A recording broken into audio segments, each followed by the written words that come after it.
Dream home मध्ये तुम्हा सर्वांचं पुन्हा एकदा स्वागत। आज पुन्हा एकदा वास्तुशास्त्र विषयक आपण अधिक माहिती जाणून घेणार आहोत। वास्तुतज्ञ ज्योतिर्विद आनंद पिंपळकर यांच्याकडून सर तुमचं शो मध्ये स्वागत। साईराम सर हा म्हणता आपण आता मकर राशी पर्यंत आलोय आणि आपल्या भारत देशाची ही रास आहे, त्यामुळे जास्त उत्सुकता आहे राशीबद्दल जाणून घेण्याची। बरोबर, मकर विषुववृत्तावरती आपण राहतो आणि मकर म्हणजे मगर, आणि म्हणून मगर म्हटली की आपल्या डोळ्यासमोर येते थोडीशी सुस्त आणि थंड पण प्रचंड ताकदवान। मकर राशीचा अंमल हा वास्तूच्या मधोमध जी ब्रह्मवास्तू असते त्याच्यावरती असतो, आणि मकर जशी सुस्त आणि थंड असते तसेच मकर राशीचे लोक पण सुस्त आणि थंड असतात, पण करायला लागले की खूप काही करतात। ते इतकं करतील की आता उदाहरणार्थ एखादा विद्यार्थी तो अभ्यास करायला लागला की रात्रंदिवस अभ्यास करेल, आणि झोपा काढायला लागला की कुंभकर्ण, म्हणजे तो पण भरपूर झोपा, म्हणजे आळशीपणा खूप, पण खूप कर्तृत्ववान अशी कुठली रास आहे तर ती मकर रास। मकरेचा स्वामी कोण तर शनी। मकरेचं कारकत्व काय? लोखंड। म्हणून वास्तूमध्ये लोहतत्व बॅलन्स करणारी जागा कुठली? नैऋत्य। आणि म्हणून वास्तूमध्ये लोहतत्वाचा अंमल निर्माण करण्यासाठी एखादं लोखंडाचं पिरॅमिड नैऋत्य कोपऱ्यामध्ये कोणत्याही रूम मध्ये छताला खाली टोक करून लावलं, अर्धा किलो 50 ग्रॅम वजनाचं, की ज्याच्यामध्ये 9 छोटे छोटे उंचवटे म्हणजे 9 पिरॅमिड्स आहेत, असं लोखंडाचं पिरॅमिड खाली टोक करून लावायचं आणि खाली एक लोहचुंबक निक्षेपित करायचं म्हणजे पुरायचं। म्हणजे वरती लोखंड आणि जमिनी खाली नैऋत्य कोपऱ्यामध्ये लोहचुंबक, याच्यामध्ये एक प्रकारचा चुंबकीय भार तयार होतो। बरोबर, आणि तो त्या मकर राशीच्या मंडळीला उपयुक्त ठरतो। जसं त्यांनी वास्तूमध्ये लोखंडाचं अस्तित्व निर्माण करायचं तसं त्यांनी त्याच्या शरीरामध्ये पण निर्माण करायचं। आणि म्हणून काय करायचं तर लोखंडाची चेन घालायची नाही, तर लोखंडाची अंगठी घालायची। मग लोखंड जे असतं ते तुम्ही डाव्या हातात घालायचं, ते उजव्या बाजूला कार्यान्वित होतं। उजव्या हातात घातलं तर ते डाव्या बाजूला कार्यान्वित होतं। याच्यामध्ये थोडंसं आयुर्वेद विज्ञान लपलेलं आहे असं म्हणायला हरकत नाही, पण बहुतांशी जी मकर रास आहे, स्वामी शनी आहे, तर डाव्या हातामध्ये लोखंड घालणं हे खूप उपयुक्त असं मानलं गेलंय। आणि म्हणून मकरेच्या मंडळींनी नैऋत्य कोपऱ्याबरोबर आपलं शरीर सुद्धा लोहतत्वाने बॅलन्स ठेवावं। या व्यतिरिक्त निळा रंग हा मकर राशीचं वैशिष्ट्य आहे, न्याय आणि सत्वशील, कारण शनी महाराज स्वतः न्यायी आहेत, त्यामुळे मकर राशीचे लोक खूप न्यायी असतात, पण तेवढेच तसे ते गबाळे पण असतात। म्हणजे मकर राशीच्या मंडळींच्या घरामध्ये गेल्यानंतर स्वच्छता कधी दिसत नाही, कपडे कधी घडी घालून ठेवलेले दिसत नाही। त्यामुळं जेव्हा आम्ही पाहायला जातो एखादी वास्तू व्हिजिट करायला, तेव्हा सगळ्यात पहिल्यांदा आम्ही काय करतो तर पत्रिका पाहतो। आता पत्रिका पाहिल्यानंतर दिसतं मकर राशीची स्त्री, मकर राशीचाच पुरुष, 36 गुण जमणार, दोघंही शनीच्या अंमलाखाली, घर एकदम सुंदर, आश्चर्य असं कसं होऊ शकतं। म्हणून आपण एखादं जर कपाट उघडलं तर दर दर दर दर सगळे कपडे खाली पडतात, ते खेळ खाली पडतात, म्हणजे अस्वच्छता निर्माण करणारी थोडीशी रास आहे। पण मकर राशींच्या मंडळींना शिस्तने वागावं, मकर राशींच्या मंडळींनी स्वच्छता असावी असं वाटतं, पण स्वतः मात्र कोरडं भाषण, लोक सांगी ब्रह्मज्ञ, अशा पद्धतीची मकरेची प्रवृत्ती पण असते। मकरेचा आवडता रंग आहे काळा, आणि म्हणून काळ्या रंगाचं अस्तित्व वास्तूत निर्माण खरं तर करायचं नसतं, कारण काळाचं प्रतीक यमाचं प्रतीक मानलं गेले। मग ते कुठे वापरायचं तर तुमचे स्वयंपाकाचे जे ट्रॉलीज असतात त्याच्यामध्ये एखाद्या ट्रॉलीचा रंग आपण ब्लॅक वापरू शकतो, किंवा मकर किंवा कुंभ राशीच्या कुंभेला निळा जास्ती प्रभावी असतो, पण मकरेच्या मंडळींना जर किचन कट्टा असेल आणि त्यांचा जर ब्लॅक कट्टा असेल तर तो चालू शकतो। पण बऱ्याच वेळा असं होतं की मकरेची स्त्री आहे आणि दुसऱ्या राशीचा पुरुष आहे म्हणजे पती आहे, किंवा दुसऱ्या राशीची मुलं आहेत, तर मात्र त्यांना त्या गोष्टीचा त्रास होतो। म्हणून आपण काळ्याचा अंमल जास्ती नसावा असं नेहमी सांगतो, पण थोडा का होईना मकरेच्या लोकांनी काळेपणा हा असलाच पाहिजे त्यांच्या वास्तूमध्ये, त्याचबरोबर लोहतत्वाचा अंमल असला पाहिजे। एकंदरीतच मकर ही न्यायप्रिय रास असल्यामुळं न्यायाची दिशा ही तशी दक्षिण मानली गेली, कारण दक्षिणेला यमधर्म आहे आणि यम हा धर्म आहे, म्हणून त्याला धर्मराज म्हटलं जातं। माझं एक यम नावाचं पुस्तक आहे, ते कोणी घेतच नाही, कारण मृत्यूदेवता यम म्हटलं की ते म्हणतात काय करायचंय घेऊन, किंबहुना त्या यमाची दिशा दक्षिण असल्यामुळं त्याचं कारकत्व शनीच्या अंमलाकडे असतं, आणि म्हणून नैऋत्य कोपऱ्यामध्ये पाणी असणं जसं घातक आहे, आग्नेला जसं पाणी असणं घातक आहे, तसं दक्षिण मध्य पाणी असणं सुद्धा घातक असतं मकरेच्या लोकांकरता।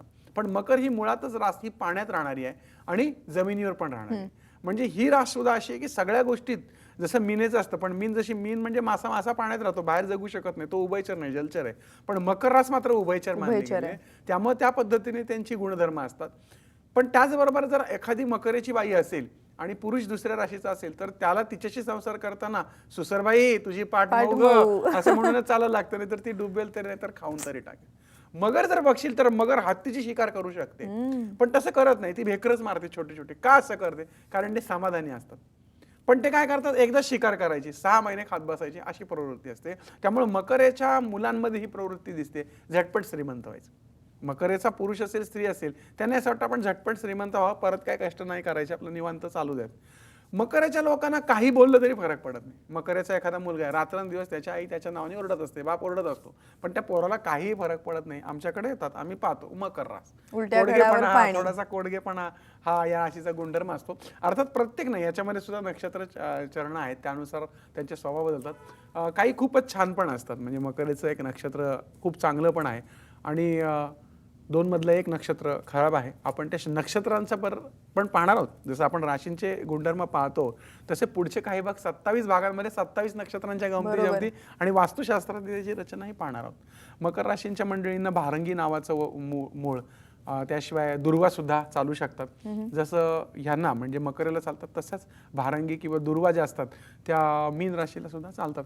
अशा बऱ्याचशा गमती जमती माझ्या राशीचक्र या पुस्तकात वाचायला मिळते. नक्कीच सर. आपल्याला एक कॉल आलाय, बघूया कोणाचा कॉल आहे. विचारा तुमचा प्रश्न. नमस्कार, मी एक दर्शक बोलते. माझा प्रश्न असा आहे की वास्तूच्या चुकीच्या रचनेमुळे पती पत्नीच्या काम जीवनावर वास्तुदोषाचा काही परिणाम होतो का? खरंच खूप वेगवेगळे प्रश्न येतात आणि लोक फार मन लावून आपला कार्यक्रम बघतात, म्हणून त्यांच्या डोक्यात असे विविध प्रश्न येतात. हा जो त्यांनी प्रश्न विचारला आहे, कामजीवनावर परिणाम होतो का, तर ह्याचं एक निरीक्षण आहे की हो, असं होऊ शकतं. त्याचं कारण असं आहे की ईशान्य कोपरा हा मुक्तिदाता कोपरा किंवा ईश्वरी तत्वाचा कोपरा मानला गेलाय. त्यामुळं त्यातच जर पती पत्नींच्या राशी आणि त्यानुसार एक योनी नावाचा प्रकार असतो. बरोबर. म्हणजे प्रत्येक राशीला त्याचं गण आहे, जसं देवगण आहे, मनुष्यगण आहे, राक्षसगण आहे. मला वाटतं आपण पुढच्या भागात काही भागांमध्ये हे बघणार आहोत. ते वृक्ष आहेत, तशी त्याची एक योनी मानली गेलेली. म्हणजे बऱ्याच वेळा असं होतं की अश्व योनी आहे, श्वान योनी आहे. या योनीवरनं त्या माणसाचं कामजीवन समजत असतं. ज्यावेळेस आमच्या पुढे 2 पत्रिका येतात आणि 2 पत्रिका समोर आल्यानंतर समजा पुरुष गजयोनीचा आहे आणि स्त्री जर श्वान योनीची आहे, तर अशा वेळी शक्यतो आम्ही फुली मारतो. कारण गजयोनी म्हणजे हत्ती आणि हत्ती हा थंडकामी असतो खूप, आणि श्वान म्हणजे कुत्र. म्हणजे त्यांची जर कामजीवनं बघितली तर ती परस्पर भिन्न आहे. त्यामुळे असे लोक धर्मेच्या अर्थेचे कामेचे ना अतिचर आम्ही अशी सप्तपदी घेताना जो भटजी आपल्याकडनं करून घेतो, प्रत्येक वेळेस एक वचन देतो, धर्मेच अर्थेच कामेच ना अतिचर आम्ही. जी 4 पुरुषार्थ आहेत त्यातले 3 इथे, चौथा वर मोक्ष म्हणतात त्याला. मग धर्म, अर्थ आणि काम या तिन्हीमध्ये मी तुझी प्रतारणा करणार नाही, अशा पद्धतीने वेगवेगळी 7 वचनं पत्नी पतीला आणि पती पत्नींना देत असतात. अग्नीच्या सान्निध्यात त्यातलं कामजीवन हे फार महत्त्वपूर्ण आहे. आणि म्हणूनच वास्तूमध्ये ईशान्य कोपऱ्यामध्ये जर पती पत्नी शयन करत असतील आणि त्यावर हुकूम त्यांच्या पत्रिकेमधल्या योन्या जर चुकीच्या असतील तर त्याचा निश्चित परिणाम मानवी जीवनावरती होतो. म्हणून जर पती पत्नी ईशान्य दिशेला झोपत असतील तर त्यांनी ते टाळलं पाहिजे. जागाच नसेल तर त्या ईशान्येच्या खोलीच्या नैऋत्येला त्यांनी बेड टाकावं. आणि नैऋत्येला मी मागच्या काही भागांमध्ये त्यांचा असा वास निर्माण करायला सांगितला, ते सांगितलंय. आणि हल्लीची लाईफस्टाईल सुद्धा खूप बिघडली आहे. लोक नुसते प्रगतीच्या मागे धावत आहेत, कुणाला क्षणभर विसावा नाही. सकाळी 6ला घर सोडायचं, रात्री 12ला घरी आल्यानंतर काय तो त्या स्त्रीवर किंवा ती स्त्री त्या पुरुषावरती प्रेम करणार. कुठेतरी माणसाने स्वतःकरता वेळ काढला पाहिजे. आणि ह्या सगळ्या गोष्टी कमी होण्यामागं कारण रेडिएशन्स पण आहेत, हे मोठमोठे वायफायज आणि हे टॉवर्स आणि हे ते, याच्यामुळे सुद्धा माणसाचा कामजीवनावरती परिणाम होऊ लागलेला आहे. आणि या सगळ्या गोष्टीचा गांभीर्याने विचार करून हे ग्लोबल वॉर्मिंग थांबवलं पाहिजे, झाडं लावली पाहिजेत. आणि म्हणूनच माझ्या शास्त्रकारांनी वृक्षांची सुद्धा रचना सांगितलेली आहे. पुढच्या काही भागामध्ये आपण वास्तुशास्त्र आणि वृक्ष हा विषय पाहूयात. जसं माणसाला लिंग असतं तसं वृक्षाला पण असतं, दगडाला सुद्धा लिंग असतं, दगडाला सुद्धा वय असतं, दगड सुद्धा पुल्लिंगी असतो, स्त्रीलिंगी असतो. प्रमाण आहे, शास्त्रसिद्धता आहे, याच्यामध्ये हजारो वर्षाचं लिखाण आहे.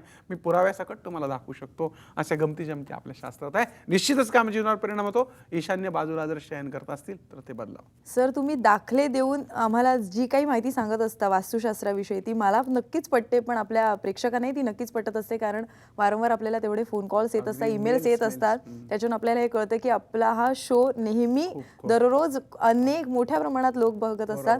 तुम्ही पुन्हा एकदा इथे आलात आणि एवढी छान माहिती आम्हाला भरभरून सांगितली, त्याबद्दल पुन्हा एकदा धन्यवाद. साईराम.